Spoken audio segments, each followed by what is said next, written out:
Bahasa simbol atau makna bunga. Mengenal berbagai simbol penghormatan.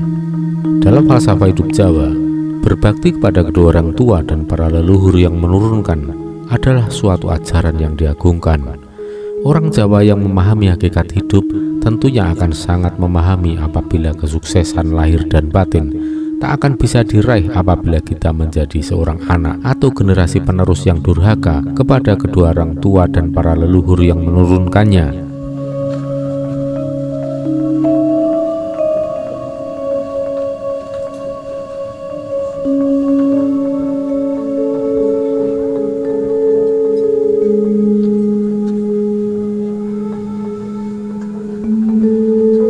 Ungkapan rasa berbakti tidak hanya diucapkan dalam ikrar doa-doa, puji-pujian yang ditujukan kepada leluhurnya.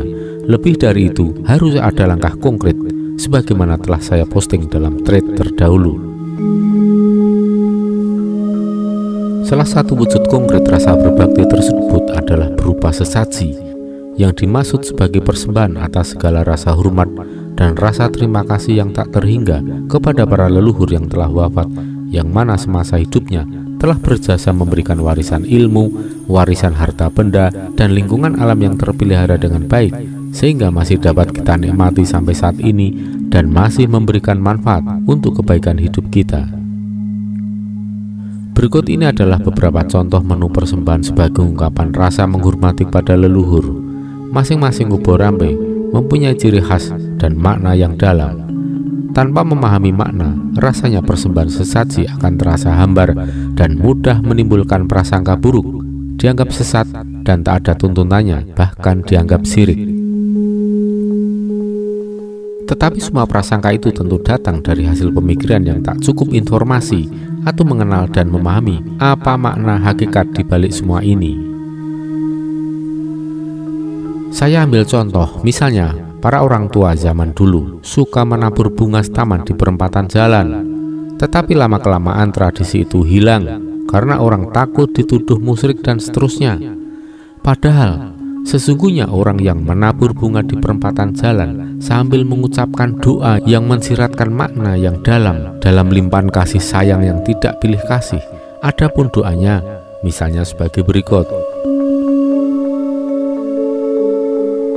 Sambil menaburkan bunga di perempatan jalan, seseorang berdoa, "Ya Tuhan, berilah keselamatan dan berkah kepada siapapun yang melewati jalan ini, baik manusia, makhluk halus, maupun binatang, apapun jenis dan namanya." Doa dan apa yang mereka lakukan merupakan manifestasi dari budi pekerti mereka yang sungguh adiluhung, melakukannya dengan penuh ketulusan dan kasih sayang. Tentu saja, doa yang mengandung ketulusan dan kasih sayang yang berlimpah itu akan beresonansi dan bersinergi dengan energi alam yang penuh limpahan berkah ini. Alam menyambutnya dengan limpahan berkah dan keselamatan lahir batin kepada seluruh makhluk yang melewati perempatan jalan itu. Itulah kodrat alam yang telah terbentuk dalam relung-relung hukum keadilan Tuhan.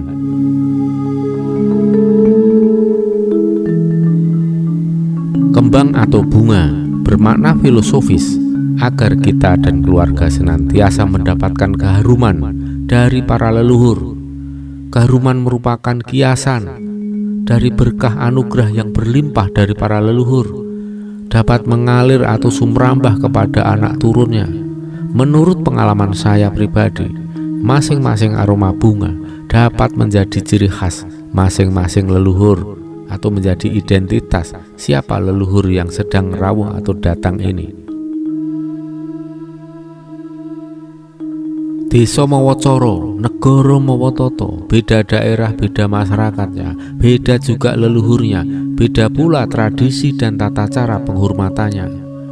Bahkan aroma khas bunga serta berbagai jenis dedaunan tertentu sering menjadi penanda bau khas salah satu leluhur kita. Bila bau harum bunga tiba-tiba hadir di sekitar Anda, kemungkinan besar ada salah satu leluhur Anda yang hadir di dekat Anda berada. Kembang setaman. Uborampe ini sangat fleksibel, cakupannya luas dan dimanfaatkan dalam berbagai acara ritus dan kegiatan spiritual lainnya. Kembang setaman versi Jawa terdiri dari beberapa jenis bunga, yakni mawar, melati, kantil, kenanga. Adapun makna bunga-bunga tersebut syarat akan makna filosofis. Misalnya 1. Kembang kantil. Kantil artinya kantilaku atau tansahku mantil. Kembang kantil atau simbol pepeling bahwa untuk meraih ngelmu itu kelakone kantilaku. Lekase kelawan kas tegese kas itu nyantusani. Maksudnya, untuk meraih ilmu spiritual serta meraih kesuksesan lahir dan kesuksesan batin, setiap orang tidak cukup hanya dengan memohon-mohon, dengan doa atau dengan modal mulut saja. Kesadaran spiritual tak akan bisa dialami secara lahir dan batin tanpa adanya penghayatan akan nilai-nilai luhur dalam kehidupan sehari-hari kita. Dan tentu saja dengan sikap atau laku utama, yaitu perilaku yang utama. Bunga kantil berarti pula adanya tali rasa atau tansahku mantil-mantil, yang bermakna pula kasih sayang yang mendalam tiada terputus, yakni curahan kasih sayang kepada seluruh makhluk, kepada kedua orang tuanya dan kepada para leluhurnya yang telah menurunkan kita. Bukankah hidup ini pada dasarnya untuk saling memberi dan menerima kasih sayang kepada dan dari seluruh makhluk? Jika semua umat manusia bisa melakukan hal demikian tanpa terkotak-kotak ragam kulit, agama, suku, bangsa, rasnya, pandangan politiknya, niscaya bumi ini akan damai, tenteram, dan sejahtera lahir batinnya. Tak ada lagi pertumpahan darah dan ribuan nyawa melayang gara-gara masing-masing umat manusia yang sesungguhnya maha lemah ini tetapi merasa dirinya disuruh Tuhan yang Maha Kuasa untuk membelanya. Tak ada lagi manusia yang mengklaim diri menjadi utusan untuk membela Tuhan yang Maha Kuasa. Kalaupun memang kita percaya kemutlakan kekuasaan Tuhan, biarkanlah Tuhan sendiri yang membela dirinya. Biarkan Tuhan yang menegakkan jalannya untuk manusia. Pasti bisa, walau tanpa adanya peran manusia. Toh Tuhan Maha Kuasa, berarti akan lebih aman, tentram, damai kehidupan di planet bumi ini. Tidak seperti halnya manusia yang suka pertumpahan darah, seumpama membersihkan lantai dengan menggunakan lap yang kotor. Yang kedua adalah kembang melati atau bunga melati. Dalam bahasa Jawa ini berarti rasa atau rasa melat saka jroning ati. Dalam berucap dan berbicara, hendaknya kita selalu mengandung ketulusan dari dalam hati nurani yang paling dalam. Lahir dan batin haruslah selalu sama, kompak, tidak munafik, menjalani segala sesuatu, tidak asal bunyi, tidak asal-asalan. Maka kembang melati atau melati bermakna filosofis bahwa setiap orang melakukan segala kebaikan hendaklah melibatkan hati atau sembah kalbu.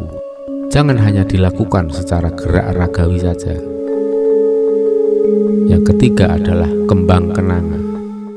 Kenengo ini bisa diartikan dalam bahasa Jawa sebagai kenengo atau gapailah. Menggapai apa? Apa yang disuruh digapai? Yakni gapailah segala keluhuran yang telah dicapai oleh para pendahulu.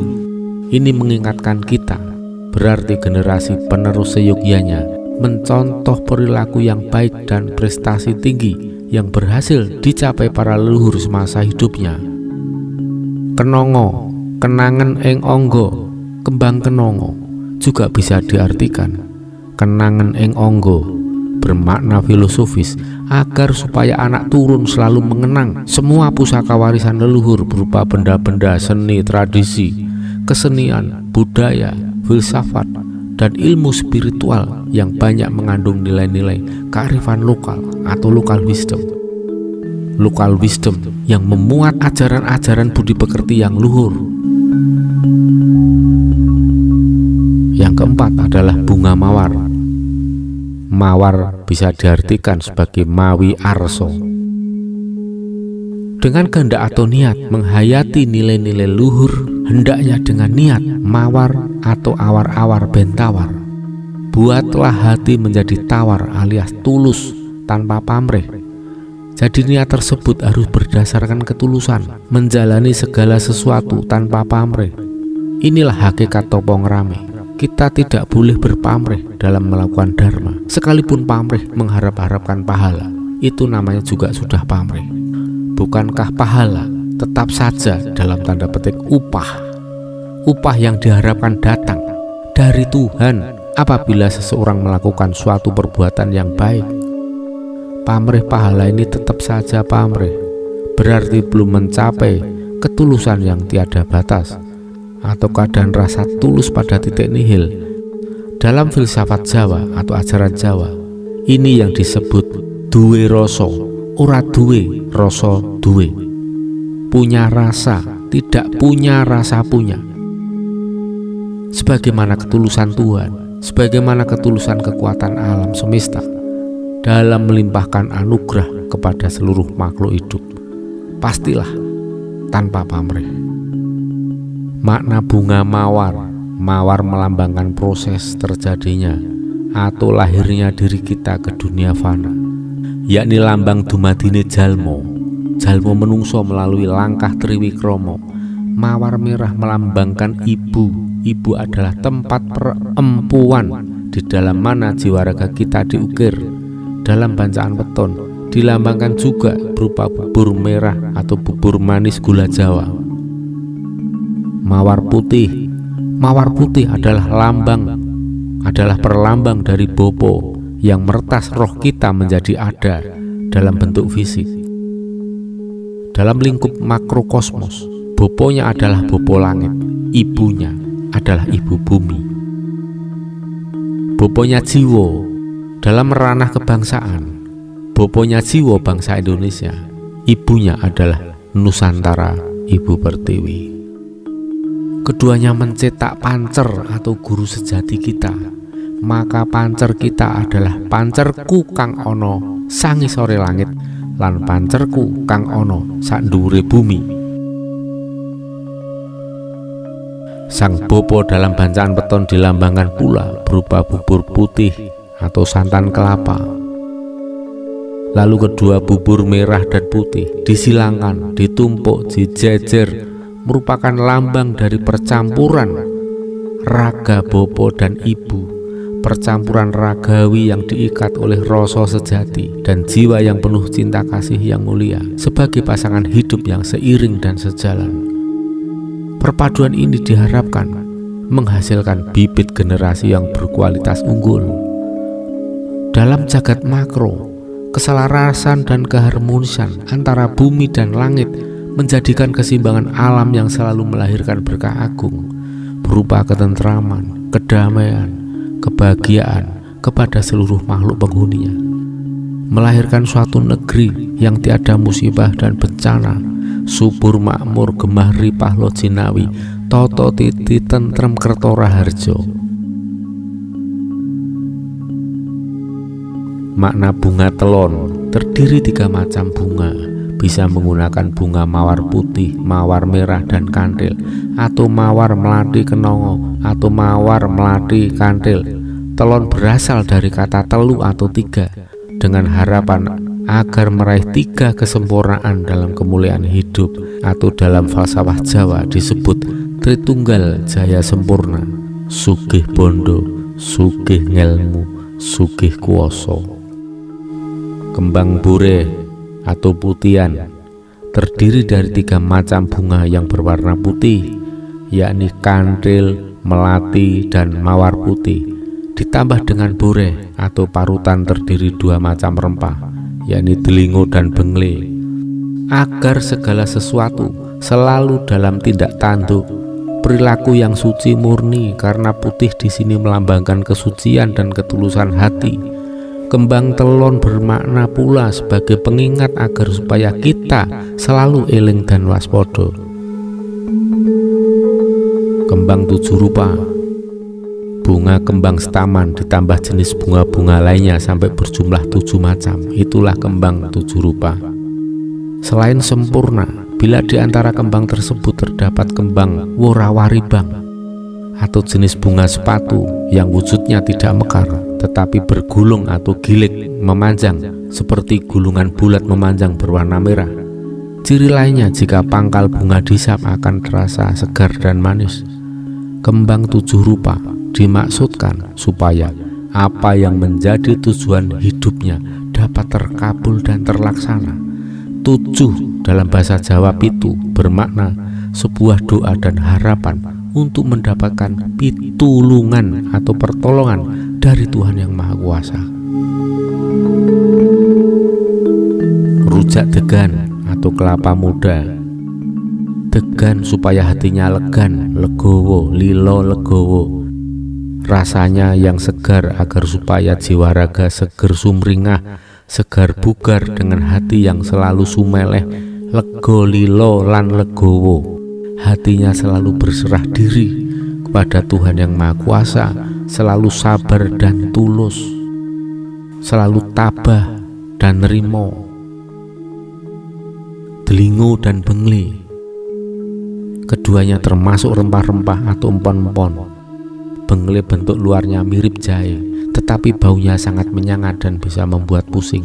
Sedangkan dalamnya berwarna kuning muda karena baunya yang blenger. Sehingga di Indonesia jenis rempah ini tidak digunakan sebagai bumbu masak. Tidak seperti di Thailand, rempah ini termasuk sebagai bumbu masak yang utama. Entah apa sebabnya, bengle dan delingo merupakan rempah yang sangat tidak disukai oleh bangsa lelembut. Sehingga masyarakat Jawa sering memanfaatkannya sebagai sarana penolak bala atau gangguan berbagai makhluk halus. Anda dapat membuktikannya secara sederhana. Bila ada orang gila yang dicurigai karena ketemplean makhluk halus, atau jika ada seorang yang sedang kesurupan, coba saja Anda ambil bengle lalu oleskan di bagian tubuhnya mana saja, terutama di bagian tengkuk. Anda akan melihat sendiri bagaimana reaksinya. Biasanya ia akan ketakutan dan berteriak histeris, lalu sembuh dari kesurupan. Jika kesurupan makhluk halus, setan bekasaan, atau jin perayangan. Dalam tradisi Jawa, jika ada orang meninggal dunia, biasanya disiapkan parutan bengle dicampur dengan delingo. Dicampur dengan sedikit air, digunakan sebagai pengoles bagian belakang telinga. Ini yang dinamakan singgul. Singgul itu gunanya untuk menangkal sawan. Sawan itu adalah residu dari orang yang baru meninggal. Bahkan pengalaman saya pribadi, setiap hidung ini mencium bau bengle padahal tidak ada bengle atau delingo di situ, menandakan akan ada seseorang yang meninggal dunia. Delingo bengle, walaupun keduanya sangat berbeda bentuk dan rupanya, tetapi baunya seolah matching, sangat serasi, dan sekilas baunya hampir sama. Delingo dan bengle bermanfaat pula sebagai sarana untuk memasang pagar gaib di lingkungan rumah tinggal. Caranya, delingo dan bengle ditusuk bersama seperti sate, lalu tanam di keempat sudut pekarangan atau pojok rumah. Begitulah Pelajaran yang berharga yang kini sering dianggap remeh bagi yang merasa diri telah suci dan kaya pengetahuan. Di balik semua itu, sungguh memuat nilai adiluhung sebagai pusaka warisan leluhur, nenek moyang kita, nenek moyang bangsa ini, sebagai wujud sikapnya yang bijaksana dalam memahami jagat raya dan segala isinya. Dan tak hanya diucap dari mulut, tetapi juga diwujudkan dalam berbagai simbol dan lambang supaya hakikat pepeling atau ajaran yang ada di dalamnya mudah diingat-ingat untuk selalu dihayati dalam perilaku kehidupan sehari-hari. Ajaran adiluhung yang di dalamnya penuh arti, syarat dengan falsafah kehidupan, kaya akan makna alegoris tentang moralitas dan spiritualitas dalam memahami jati diri alam semesta, jagat Nusantara, serta jagat kecil yang ada dalam diri kita pribadi.